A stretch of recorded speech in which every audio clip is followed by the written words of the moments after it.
Warning: this clip may contain greatly offensive content. Do not watch if you have a heart condition or are under 18. I'm not kidding, you will die. Hello bros and welcome to SFC or BroFive production and the next part of Corruption of Champions. I looked in a little more to the story that is with Urta, and the story seemed to be very fun. But also, it's very, very, very long. But at least start going right here. So I hope that we will be able to do it some other time. Maybe I will do it in a sub clip or something like that. Or maybe I will have to restart the whole story. But at least, let's explore the mountains. Yeah, I saw this happen when I explored the mountain earlier. So... but there seems to be something special, so I did not want to do it without recording. A cute goblin steps out of the bushes, holding a pair of green earrings up in the light. She is politely asked, "Hey cutie, I got some spare earrings I made the other day. I was wondering if you want them. As you can see, my ears are already full, and my daughters are a bunch of ungrateful cunts." The goblin ears are covered in dazzling array of piercing all varieties. She isn't dressed nearly as slutty as most goblins you've seen. Do you let her put the earrings in your ears? No thank you. Her picture just changed. This line informing the pretty girl that you're not interested in earrings. She shrugs and laughs. Her form distorting and grows taller, twisting her skin lightens. Her breast bulge and a pair of cute ones break out of the skin of her forehead. She pokes the earrings and stretches, revealing a glittering demon snatch. Kate with modest cock growing from where the clit should be. Naaman introduces herself. "Well, if you want to do this the hard way, that's fine by me.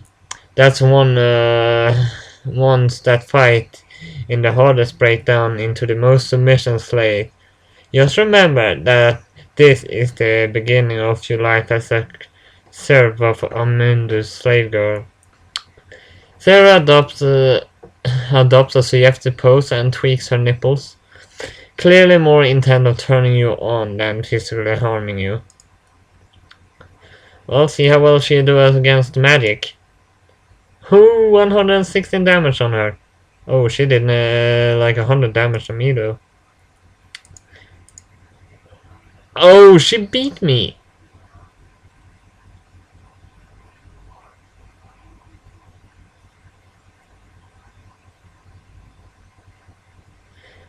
Oh, I don't want those earrings. Those earrings makes me horny a lot faster. I will not allow them to be there. And I know I can beat her without problem.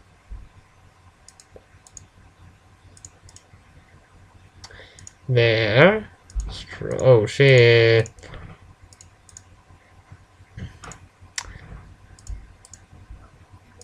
There, she's beaten.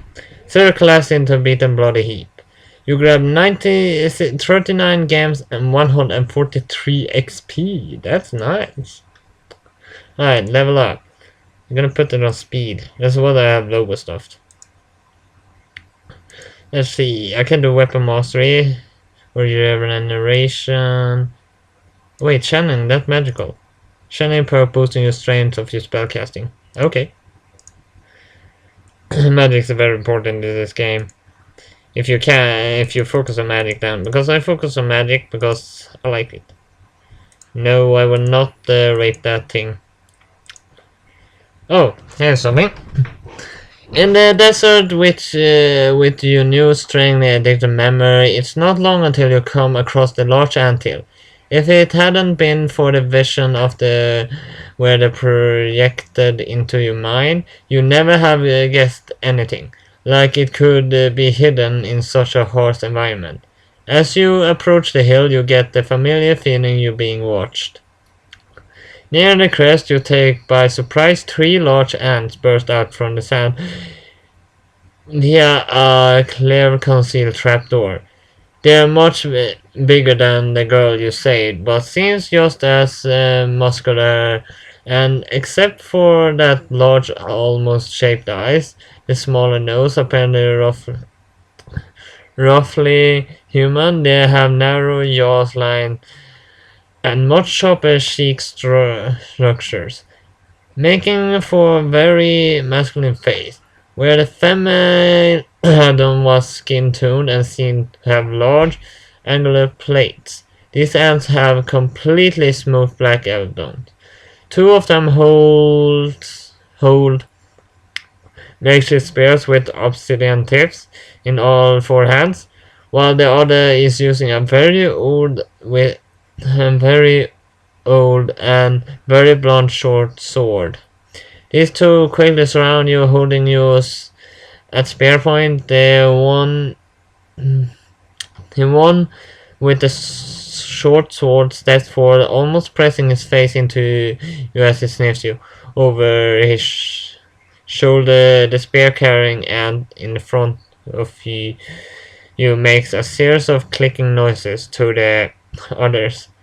They appear annoyed but lower their weapons. All three walk over to the trapdoor and the two spear-bearing ants lift it. The one with the short sword beckons you to follow him as he descends. As you climb down into the crepuscular cave system after you escort, the only light seems to be emitted from some kind of bioluminescent fungus that coats the walls. You journey into the vast caverns and twist caves. That colony leaves you very disoriented. Luckily for you, your guide seems to know exactly where he's going. As you turn a sharp corner, you enter a massive excavated cave.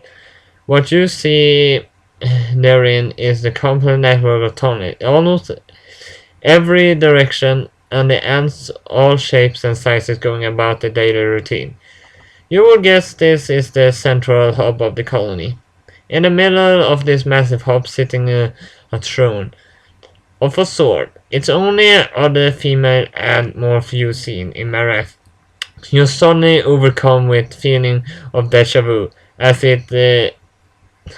if you've been here before, as if you lived here before. The queen, as you mind permission in persistent in regarding her, is much larger than any of the other ants.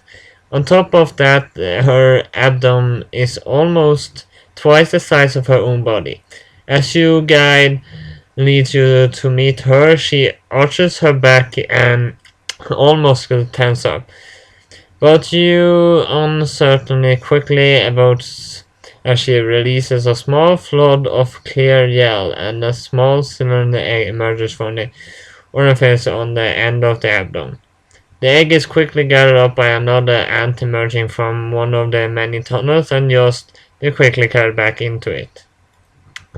The sword-bearing soldier gestures you toward a large female that disappears into the caves. She looks you over, scanning you up and down. A queen. I am Queen Scylla. Do you understand this, Queen? It's only recently I learned this pathetic thing you call by the name of language. Her tone is the monarch being forced to address a peasant. Clearly, she doesn't think highly of you, intelligent champion. You've been sent to this land to resist the demons, and your effort thus far. Incessantly, though the bee have escaped my gaze, insane my daughter, Hilla. She pauses and gestures, and the four-armed girl you saved from the demon horde walks slowly and shyly out of the nearby tunnel and stands next to her mother. Hilla looks very embarrassed and is blushing deeply, avoiding eye contact from the both of you by looking into the ground as Queen Scylla continues her dry monologue. You have been chosen to become her potential mate. Much to my dismay. Wait, mate? My daughter has shown me how you saved her from the demon that inhabited this land. Perhaps you were just lucky and caught them with their cocks in their hands while her back was turned? The queen pauses momentary, staring daggers, daggers at her daughter. Scylla gazed the darts to you, looking for all the words as if her knowledge were first hand, and her question rhetorical. Phila seems to shrink even further and continues to stare at the floor, not daring to rouse her mother's airy. The Imperial address stops just long enough for you to notice another egg spilling out of the Queen's add-on. She takes a deep breath and continues as if nothing just happened, though I do not expect you truly understand the opportunity you've been given. I will now explain how the trial for my daughter's hand will work. Scylla stands upright and you see her muscular ram lift her large abdomen. Surprisingly, she's easily over 10 feet tall and is impressive and very regal figure, even with the descended backside, though you suspect not an agile one. We've captured some of the fiercest creatures from this land, mainly for study, but they can also serve as combatants in challenges. I've constructed an arena of sorts. It's there you must defeat these beasts in a single combat. I will warn you now, many of my own warriors have attempted the trial and none of them have succeeded. Some have even perished. She pauses, let her sink in, as though hoping that it might deter you. When you're ready, make your way to the arena. Good luck. I believe you will need it. The Ant Queen gives you a dismissive wave for one of her largest aunts, giving you a reason to think her goodwill is anything. But as you turn to leave, your eyes catch Phila, and she shyly smiles at you. Her mother sees this and delivers a final critical warning. One last thing before you depart. Champion, should you fail, the consequences for you will be dire. As you mull over the ominous message, your guide repairs and leads you back through the muzzle of tunnels to the exit of the colony. You leave the anthill behind and head to camp, considering your best course of action. Actually, one thing though, as I know in this game, I'm still a virgin in this. I mean, not a virgin with the dick, a virgin with the pussy. I have thought about the best way to actually fix this, and I couldn't think of any good way. Besides one, actually two. But I think I'm gonna know what thing I'm gonna do. Let's go to tell Andre to pawn. Actually, I'm gonna sell all the things I have.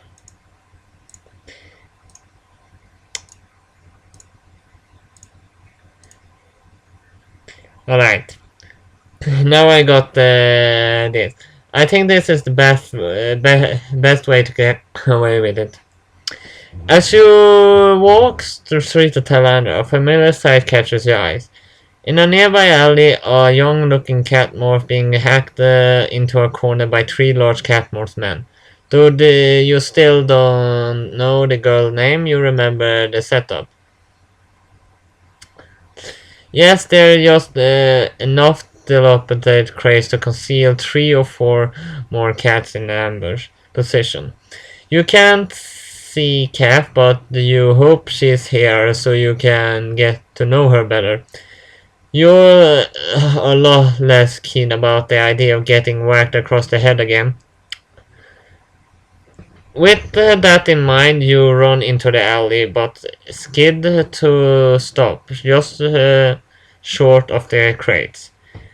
The snare pops up from behind the debris and snaps to the side. Somehow hiding inside one of the barrels says, "Shit!" Speaking loudly enough for everyone in the elevator should be able to hear. You let them know that they might as well come out. You've seen this trick once before. Since you haven't drawn a weapon and don't sound too angry, some cat more start coming out from inside different crates and barrels. Some look wary, others little skeptical.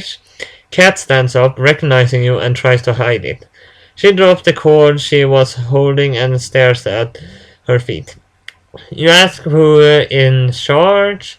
A middle-aged woman steps forward. She's got the ginger-colored fur and a decent-sized muscle for the catmore.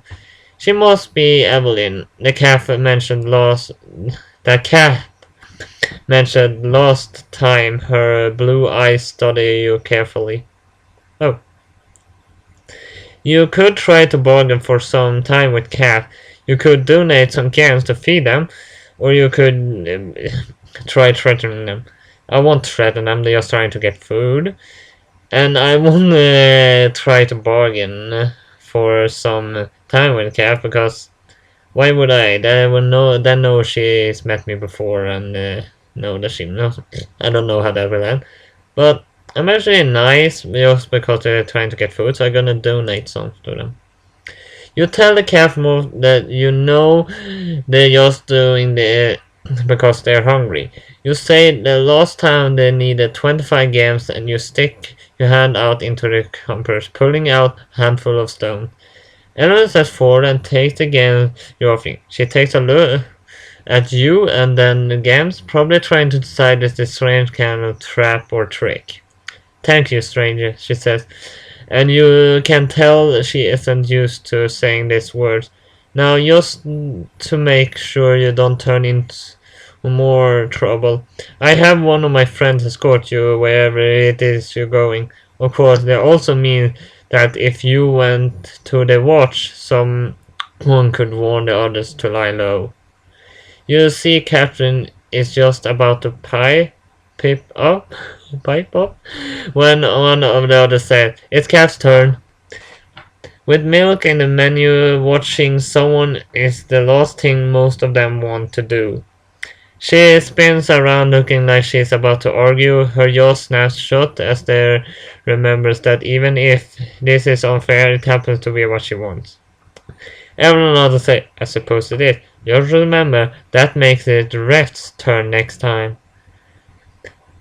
Then she and the others take off, probably making a beeline near his milk cellar. Cat leans against the wall and tries to flick some grime off her shirt. Once the other cat moths are out of the alley, quietly ask where you're going. She says, "You say that's the way here. You saw the restaurant just down the street. Would she like to accompany you?" Her head sinks a little and say, "I don't have any money." You walk over to her and take her hand, telling her you're buying. "Wait, doesn't that make it a date?" she asks. You ask if it's illegal to take a pretty girl out on a date. You can see her blush, but you can feel the warmth right through her fur.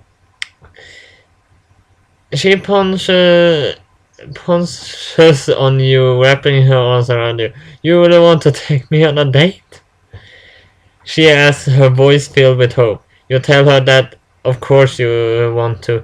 She seems like a nice person and you want to get to know her better. Next. A short walk takes you to the restaurant where you grab a table and ask Catherine what she like. Without hesitation she says, "A milkshake." "Oh, it's been so long since I had one." You had hoped that you might be able to talk to her over food, but Then when the milkshake arrives, Cat drinks it in a gusto. It under a minute. The whole thing is gone, and Cat looks at the skeptish while rubbing away the little milk mustache she gave herself. Sorry, I really needed that. She looks around and adds, besides, maybe we could talk somewhere else. Looking around the restaurant, you see that what she means. Her scruffy clothes are in a distinctive as a watch badge. Catherine and the other vagrants aren't really welcome in the restaurant and is only putting up with her because you look respectable. You pay the bill quickly and Catherine leads you back into the street. For some reason she seems excited and nervous, though you aren't sure why. She soon finds a quiet corner in a break of the alleyway between the buildings. She sits on the edge of the broken desk edge of a broken desk and fidgets. There's a lot to read. That's character what's wrong. She looks at the feet and asks, why are you being so nice to me? I like you, but I don't know why you like me, and I don't want to screw up. You sit next to her and tell her you like her because she seems nice. She's really pretty and you want to give her a hand. I'm pretty, she says. You keep saying things like that, but she waves in the general direction of her crotch. You know what I am. You know what I have down there. Got a knot bigger than any boy I ever seen, and I don't even have the right kind of penis. You tell her that the tell her that love is blind. She has a dog cock. If that bothered you then you wouldn't be here, would you? You want to get to know her because you like her, all of her. Kath just leans against you, not responding in any of the what you're saying. She must think everyone secretly hates her cock, and she's never be able to get over that risk of reaction on her own. You get the feeling that if you don't take the lead, she will never be able to believe she's worth anything. You ask her if she trusts you. She nods, even slightly, and you kiss her. Her lips are trembling and her eyes are screwed shut. You kiss her lips slowly and gently until you feel her begging to respond. Her hand moves to her pants, trying to contain the growing erection. Again, you ask her to trust you, and you pull her hand away, letting the tip of her cock snake out into the open. You tell her that right now she needs to lie still and let you show her that you love her. She takes each of her hands on yours and press them against the wall on either side of her head. She lets you and then you begin to run your hands up and down her side, even her breast and across her belly. With each stroke you see her cock slip further out of its chest. Kirsten lets out a quiet yes, and that's all you need. Oh shit, this story is so long. You pull Kath into your lap and she purrs. Both of your hands slide on her shirt and begin to slowly caress her tender BXXXXX. Her tail trapped between your body and hers flicks back and forth, causing you ample CXXX to rise in the occasion. Only when it's sexual connected, I say the XX. Once Kath's nipples are rock hard, you slide your fingers down the soft fur to her belly until they find the tip of her hot SXXXX. A few strokes and you spread her copious PXXXXX over most of her CXXX, while one hand pleasures her prick, the other goes lower, slipping under her belt and into her pants. The heat intense and Cap huge knot swells in the midsection. Cap hips yoke forward, looking for a PXXXX to pack it into. Cap's next moan comes from the bottom of her lung. Thanks to you, she's already horny, and now you decide to overload her senses. Your fingers cup her balls for just a moment before slipping back into her dripping CXXX. Her head tilts back and she tries to find your mouth with her own.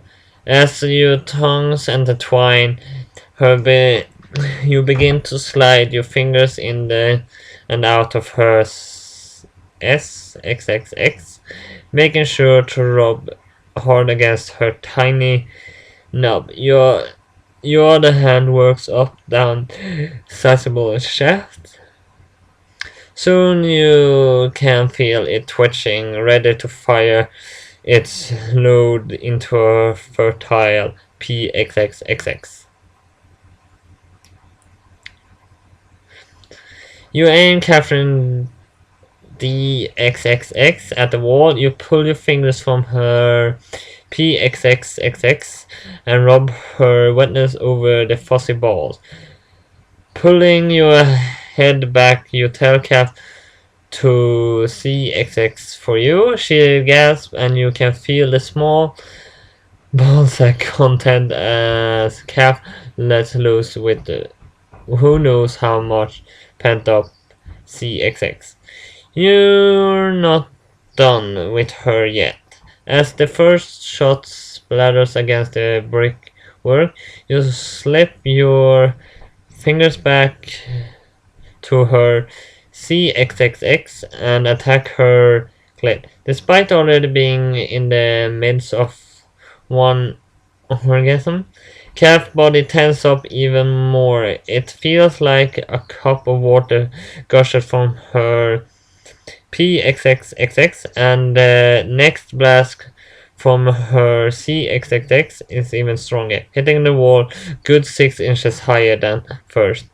Calf turns the liquid into your arms. Several more orgasms wash over her like the aftershock of an earthquake.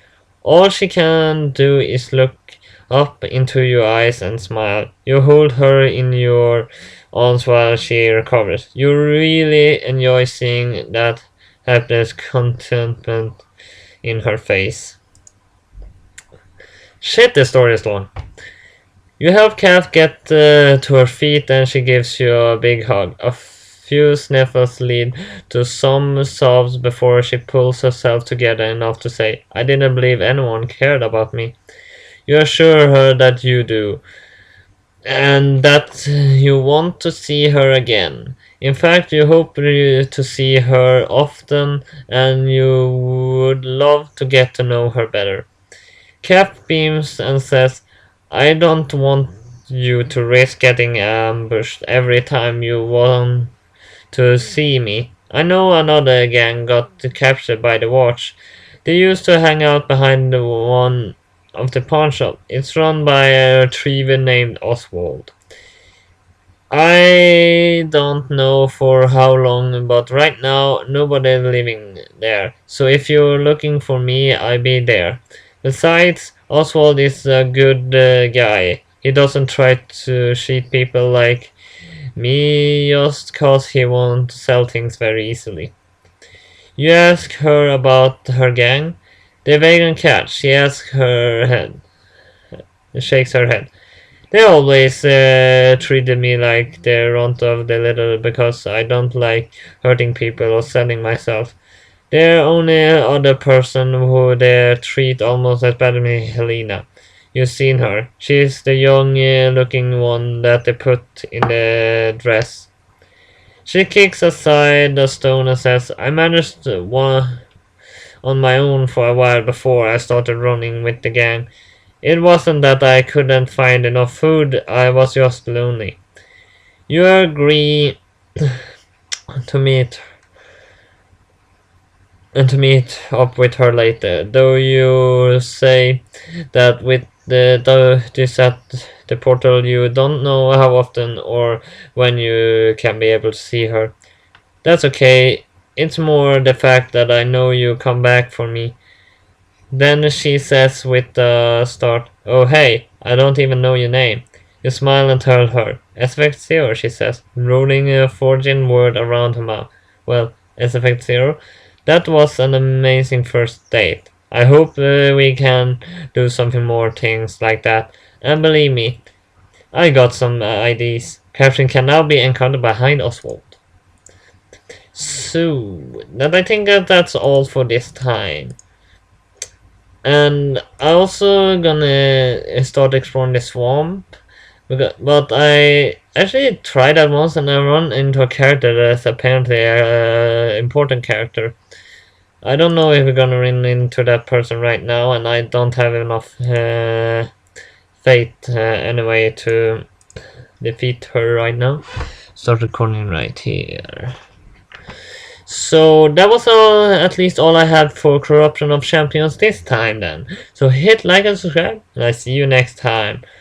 BroFive!